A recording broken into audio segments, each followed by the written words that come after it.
All right, so we're live again. So back to episode 3 of our newborn hustler show. So I'm Zayne, and then we've got Dan as well. So let's jump straight into it. Today we are going to talk about your niche. You know, everyone talks about it, especially when we are all just trying to start a business or trying to think about a new venture you want to get into. Every single person, every guru, every teacher out there is like, you must find your niche, you know? So that's why we thought it would be good to talk about this today. And Dan actually came up with this topic, you know? So Dan, I know that when we were talking about it, you actually came from the angle around talking about what is your talent, you know, what you are good at and what you love, and that will define or help you find what your niche is. So would you like to just expand a bit more on that? Yeah, so one of the main struggles of every early and wannabe entrepreneurs is what business should I go into? People very often are confused with what they uh, would like to do, but also they view it from the angle of what they should do, right? And um, and the main difference between when you think about something that you should do, you always think about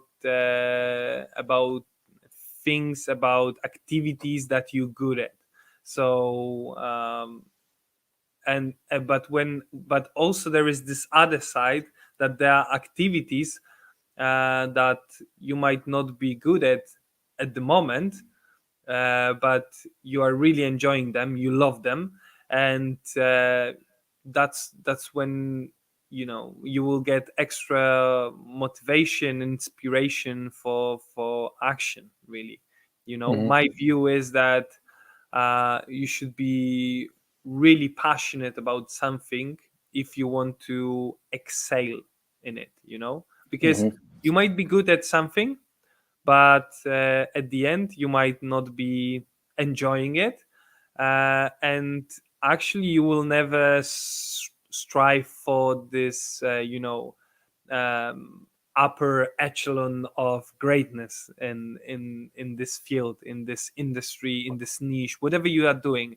It's just like with you know cases of kids when they are forced to play, I don't know, violin, piano, when they are very very very young, and they learn how to play violin, play piano very quickly, because when you are a kid, your brain is like a sponge, right? So it's really easy to soak anything. But then later, these kids don't play piano, violin anymore, because it was something that their parents wanted them to do. They were good at it, but actually they don't like it. And when it comes to entrepreneurial world, right? Very often it's the matter of succession in family businesses, right? Because you grew up next to your dad's business, let's say, then you are good in this business. Probably you are the right person to take it over, but you might not be passionate about it at all. And actually that's the case. I guess there are some studies, I've heard about some studies out there that prove that very often kids, the successes in family business, uh, Mm. fail most of the time when they take over from their parents. And I guess it was not proven, but one of the reasons might be the fact that they are not passionate about the industry that was handed over to them. And Mm-hmm. what's your view? Maybe you have some experience of your own. I guess you are very passionate about what you're doing as an entrepreneur. So maybe uh, you can tell me about the. Is there any difference within your niche between being good at and loving it? Mm. Yeah, I think that was a very interesting one, because I think I think for me it's especially when we are thinking about starting a new business, you know, something that we really want to pursue or to expand. I think actually it's really important to start from what you love doing. Because I don't ever think I've ever heard any like great entrepreneurs talk. They say, "Oh, I start this business because I'm good at it." They never say that because, but what they say is that I wake up, I want to do something about it. I love this thing, So for people, some of people might love social media marketing, and they just go in there, just like I just love every single bit of social media marketing. I love to talk about funnels. I love to talk about X, Y, and Z. But they never go in there just go, oh, just because I'm very good at it. Like you can just feel there is a sense of like a fire inside of them, and I think that was quite important in the entrepreneur world, because I think every great entrepreneur, when you look at their interviews, etc., it's always that journey is like 20 years, 30 years, 40 years, and it's actually this passion and that love for that passion that sustains them through challenges, through difficult times, through people laughing at their ideas and things like that. But in my view, I think it's very easy that when people at our age, when we're thinking about starting a new business, it's easy that we get into the what we are good at because it's something that we feel comfortable with. I remember, I can't remember whose interview that I listened to now, but someone said something along the lines of, if you want to start a business or anything, or just an interest, or anything, you must really like that thing first. You might not be very good at it, but you must like that thing first. So, for example, let's say singing or playing an instrument. You might really like singing, you might really like instrument, you might go, oh, but how can I make this a career or something like that? But it's actually having that love and that passion first. Then once you have that, you would then be willing to do everything that it takes to make yourself good at that one thing. So in my view, I completely think that if you want to start something new, a venture that belongs to you, is actually very, very important to start with something that you love. And going back to what we talked about in the first episode around finding your why, etc., I think there are some commonalities here, isn't there, where you really have to explore all the things around you to see, oh, I think this is kind of what I like, this is what I love, etc. So that's kind of my view at it. So when you were starting, then how did you know that you loved social media marketing already, or how did you sort of like, how do you differentiate, oh, I know this is what I'm good at, but this is really what I want to love or love doing? Okay. That's really good question. In my case with social media marketing, it was a bit different because um, I was good at it, Mm. and and then I realized that I like it as well. Because the thing is that um, so I took up a small job in social media marketing. And before that job, I've heard about people doing social media marketing on their own and stuff like that. And I was a bit skeptical about that. I was a bit like, oh, it's nothing, it's nothing challenging, it's nothing valuable, etc., etc. But then I started doing it for a big company, uh, Mm. on a small job. But for some reason, I left this job after a very short period of time, and then I realized that, okay, this is something that I'm good at. I'm good at. This is something also what I like. Um, at the beginning, it was something that I like because I was knowing it on this very superficial level. So that's when I wanted, you know, I just loved more the idea of me starting my own business and Ah. starting to learn about running my own business. That's why I started this kind of business. But then I started loving this business because I started learning about complexity of this business. Uh, just lately, I realized that you have all these amazing marketing books, shitloads of marketing books, Seth Godin, Philip Kotler, you name it, right? But actually, what matters more right now, because like marketing knowledge became so present, I would say, so abundant at the moment, that more and more people are doing just, good marketing, and then you have to do this amazing, exciting marketing to differentiate, but also you have to think about the end results, so sales and stuff like that. So then I've learned that this, very crucial thing about marketing is behavioral psychology. And Mm, just recently I started reading on that, and that's what what made it even more exciting. So what I want to say is that um, you have to educate yourself all the time. Then you will find that there are many caveats of your industry, of what you're doing, that are uncovered by you yet. So then you will have this, never ending love for your discipline, the love for the learning of this discipline, because you will always feel like amateur. mm, mm. And you have Th- to you have to but at the same time you have to become, comfortable with being amateur, right? mm. No, that is very interesting. One of the key things that I picked up when I was hearing you saying was that you actually didn't decide that you love this marketing thing to start with. It's like everyone's is like, oh, I love this. They had decide what that thing first, but actually, what you love is the idea of starting a business, is the idea of creating your own thing, is the idea of having a freedom. That's what you love first. Yeah. And that was very interesting, because we always get hung up. I think a lot of people think, oh, I must love an industry or one thing. But where you started from was actually, something that, if you look at a lot of like psychology and self-help motivational stuff, it's actually what you love doing is you are working towards who you want to become. That drives you forward, and that makes you become good at what you're doing, eventually love the thing that you are creating.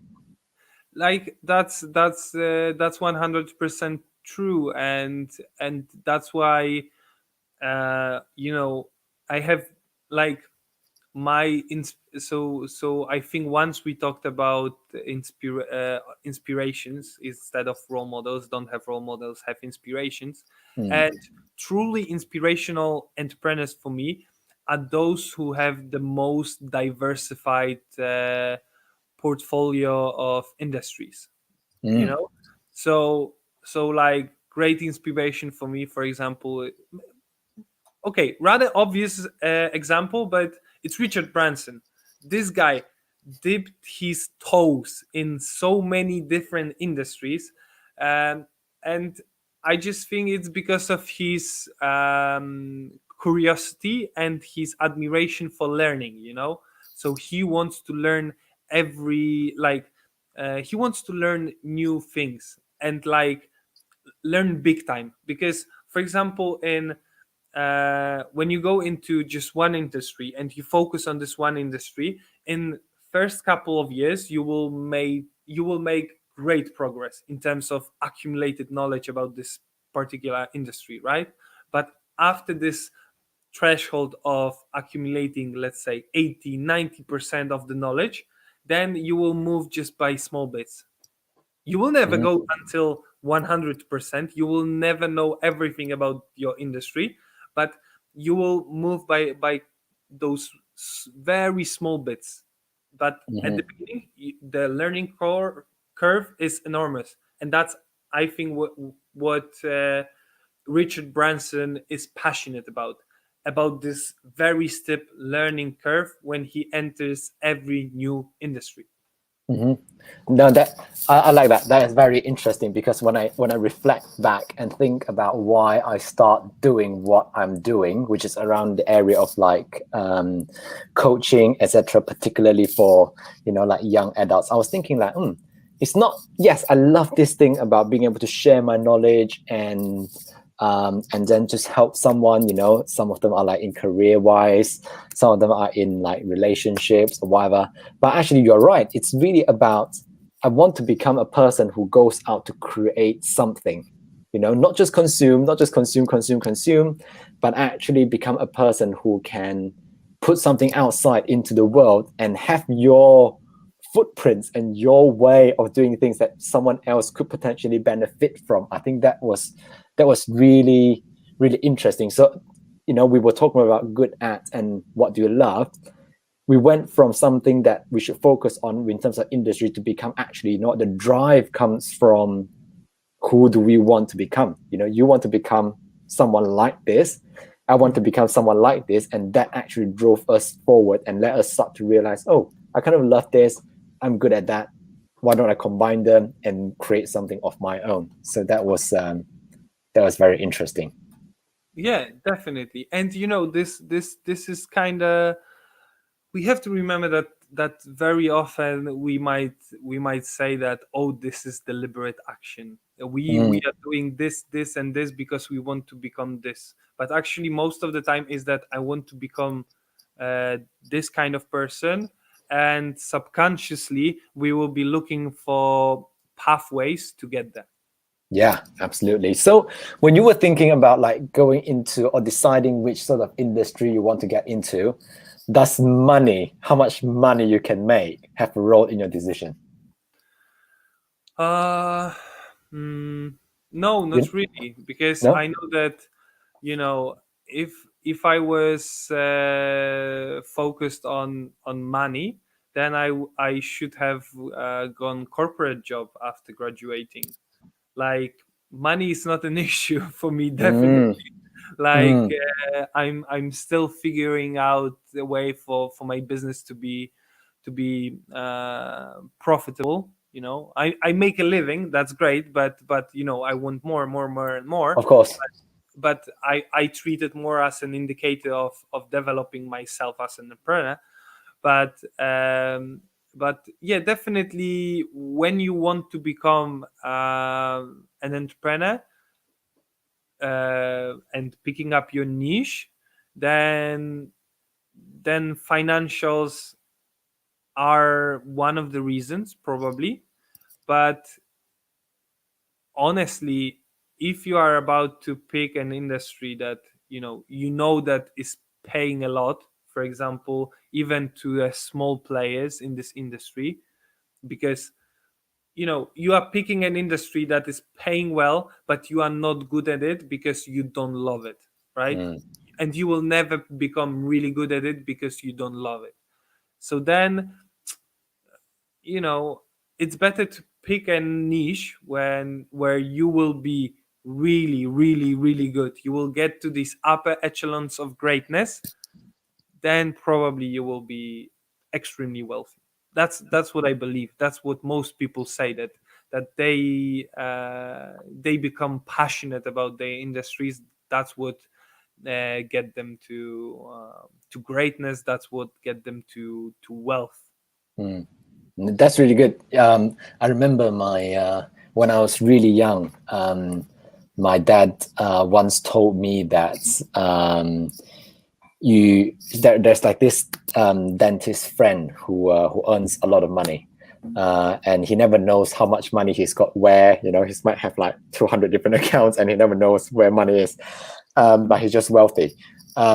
And then my dad once told me and stuck inside my head, which is that when you become, he told me that don't focus on earning the money, but be focused on doing something so great, like so good that only you can do, or you do so excellently, so well, and then the money will follow.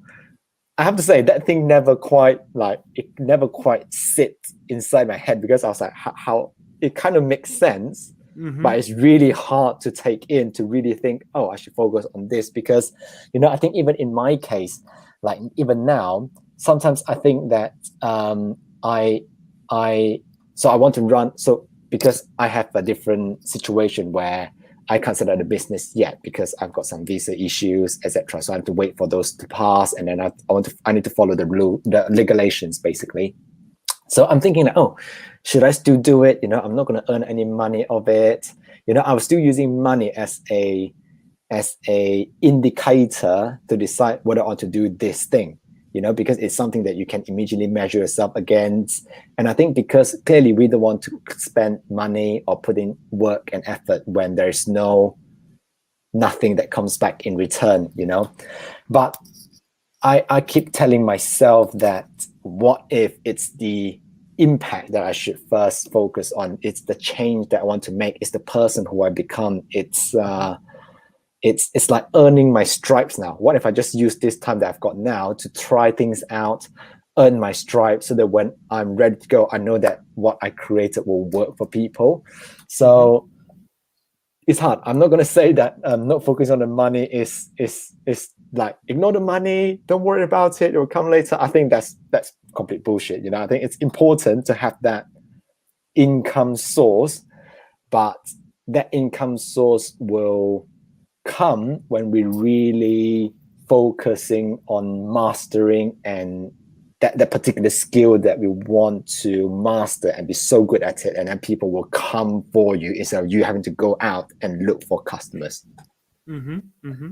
Yeah. Right. So And one more thing that I wanted to add, the example from sports, so the most famous Polish basketball player of all the time is Marcin Gortat. He played for over a decade in NBA. But the thing is that until he was 18 or 19, he said that he was still pretty indecisive between basketball and football. And all right. football is way bigger discipline in Poland than basketball. It was Mm, way bigger back then. It's way bigger right now. Okay, so this guy back then probably had this really big dilemma whether he should go for maybe more sure uh, money, or maybe he should risk it for basketball. But eventually he made it to greatness. He really loved it. He was really good at it. And eventually he ended up in the best basketball league in the world. He made loads of money. So I guess this is this is great example. Sometimes you might have two plates, let's say, and one plate seems like a better financial, like two ways. One way seems like a way better financial decision, but actually the other way might seem more enjoyable for you, right? mm-hmm, mm-hmm. Yeah, exactly. That's it's like you're always thinking that the grass is greener on the other side, right? And then when you go for it, you're like, oh, what about this? You know, so speaking of that, then do you think when you pick, we were talking about grass side or which side is greener, right? So when you pick something, in your case you pick social media marketing, for example, have you ever had a time that you kind of similar to what this athlete experienced, where you're questioning yourself whether you're in the right niche for you? Have you ever like have doubt, um that you question yourself from time to time? Oh yeah, when business is not going great, then you always have these doubts. Particularly if you have done some other stuff in your life before, because if you have done only one thing in your life for the whole of your career work, then you start undermining the whole esteem of yourself, right? But Mm, if you have done some other things in the past and you were great at some other things in the past, then you are starting thinking that maybe I'm not so great in this particular industry, in this particular niche vertical. But at the same time, you have to remember that you are a beginner, so for example, myself, I went into social media marketing like 1.5 year ago. So very often I think that, oh, 1.5 year in and I should be somewhere else.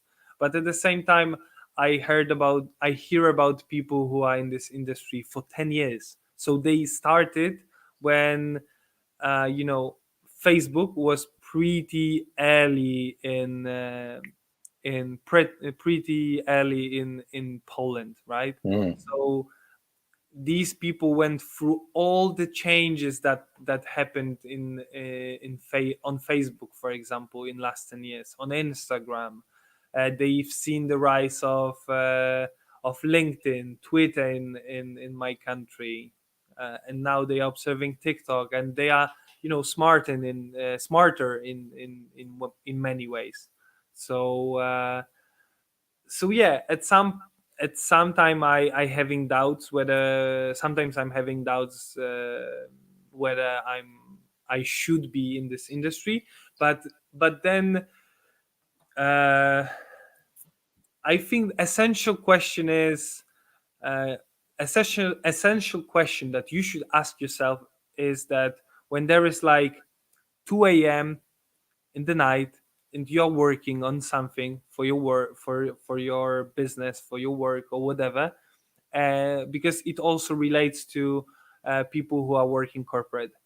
If you can answer positively to a question whether I like it or not, then you are in the right place. You should continue. If you say that no, I don't like it, it's 2 a.m., 3 a.m. in the night, I hate it, then you should quit it immediately.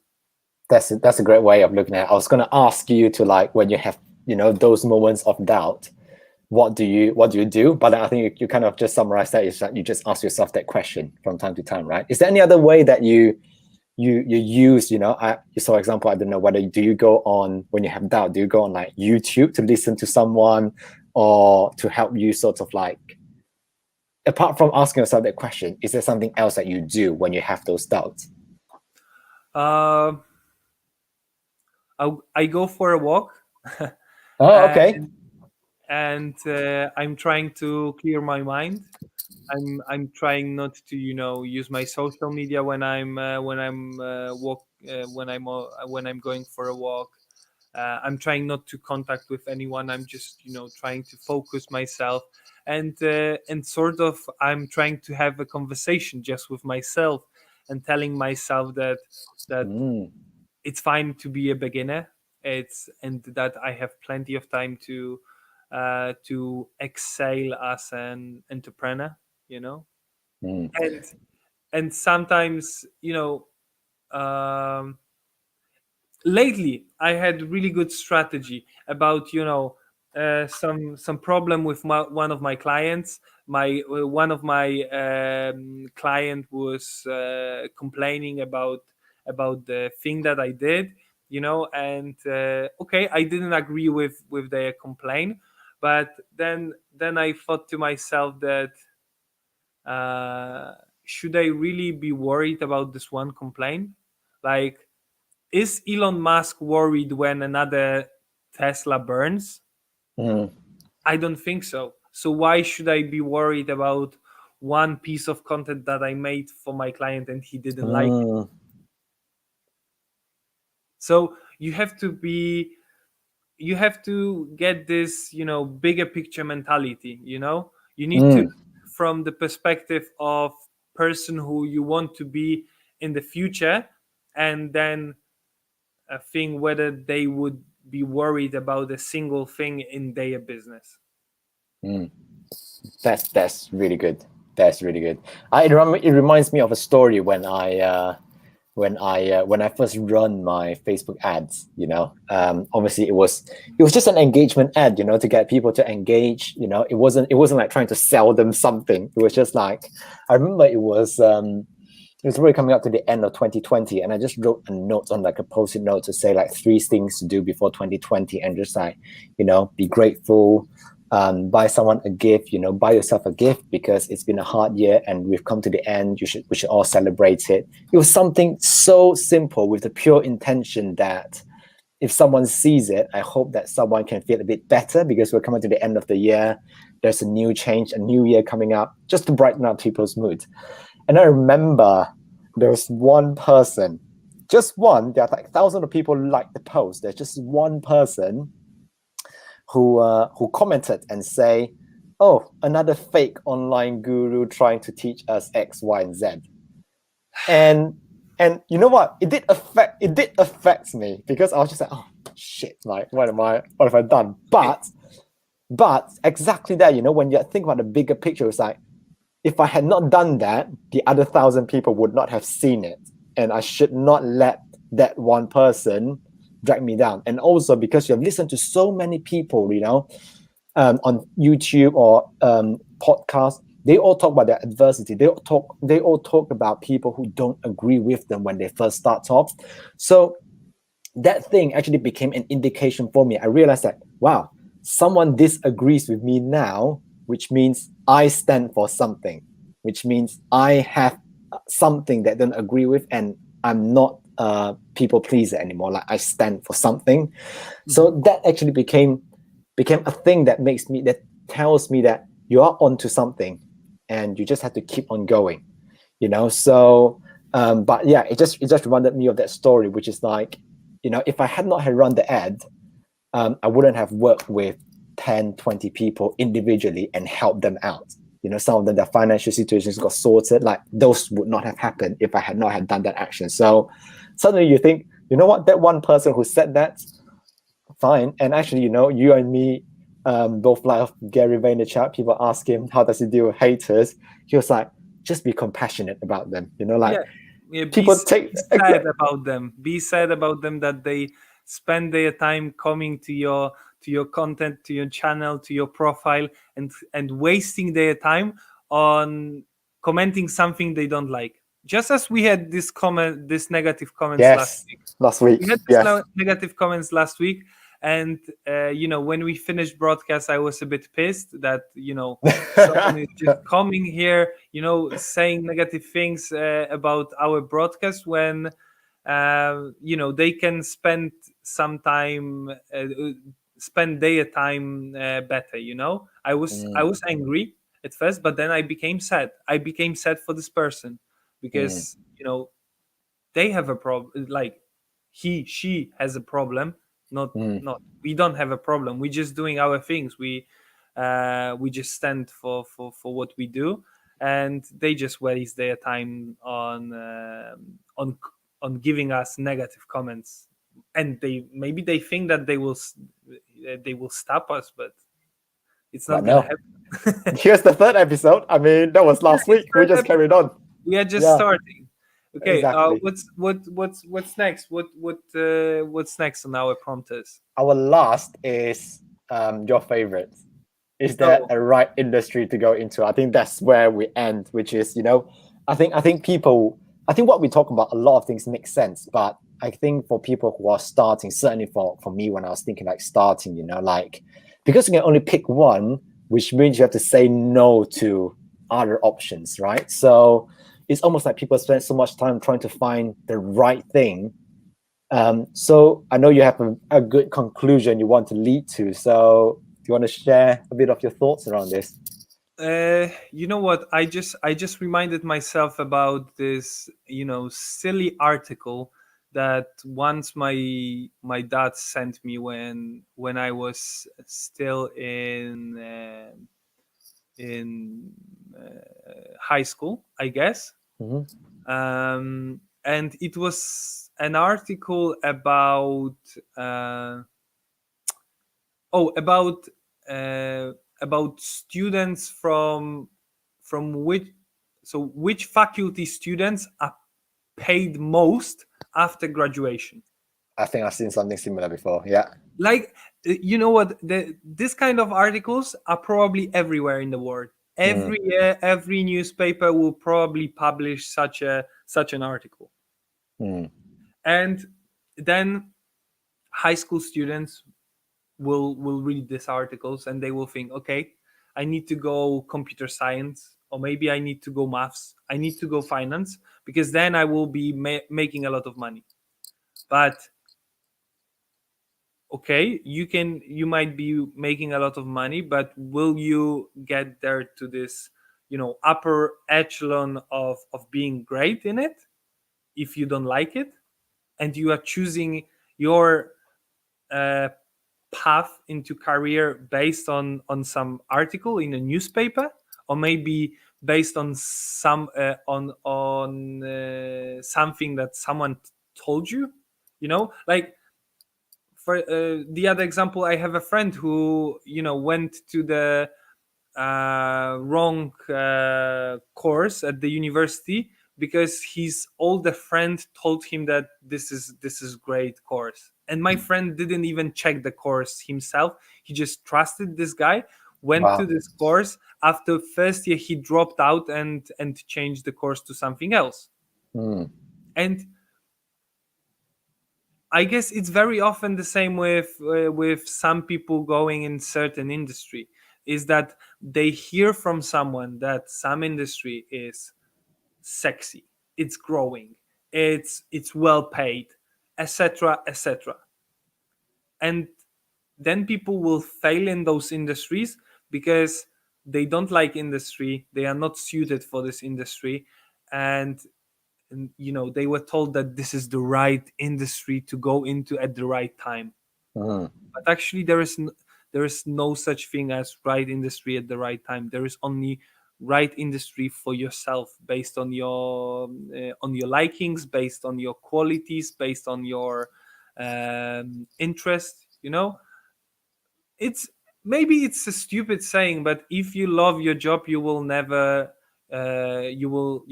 work one day, right? mm, But I guess it's um, great truth in it. mm, Like when I think about being an entrepreneur, it's so enjoyable. Is as enjoyable for me as something that I do for leisure. mm, mm. Absolutely. So for you, there's the conclusion is that there's only a right industry for you. There's no right industry, right? No, there is no ultimate right industry. Mm. There No, is there's because if there was ultimate right industry, then everyone would be there.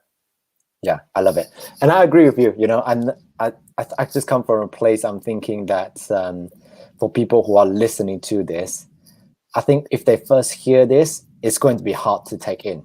It's like, oh, because you know what? We are then comparing ourselves. We're starting to compare ourselves, right? We are going, oh, I'm in this industry. My friend is in this industry. My friend is in this industry. He earns this much. She earns this much. I only earn this much.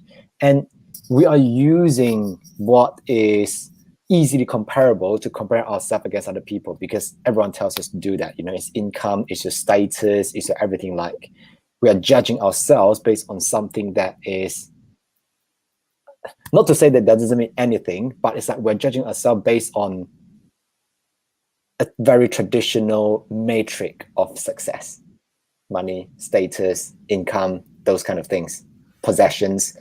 Whereas I think what we need to start to think about, going back to what my dad told me was, is there something that one skill that you really enjoy it and you love it so much that you just do it and trust that the money will come to you because you're so good at that one thing. I might be so good at cleaning a freaking toilet that I start a cleaning company and everyone in town looks for me to clean their bathroom and toilet. I might be so good at, I don't know, just writing a marketing copy. I just love writing, etc. And everyone comes to me about writing it, finding the right words, helping them brand things, etc. Are you going to say something? I can see that you are like, oh, trying to say something. Today on Facebook, I saw a guy who has a business in cleaning, Mm, and his profile picture on Facebook was him, holding some cleaning stuff like liquids and brushes and something like that. He's promoting his business like that. You would think like, oh, a guy made a professional photo shoot with cleaning essentials mm, because his business is in cleaning.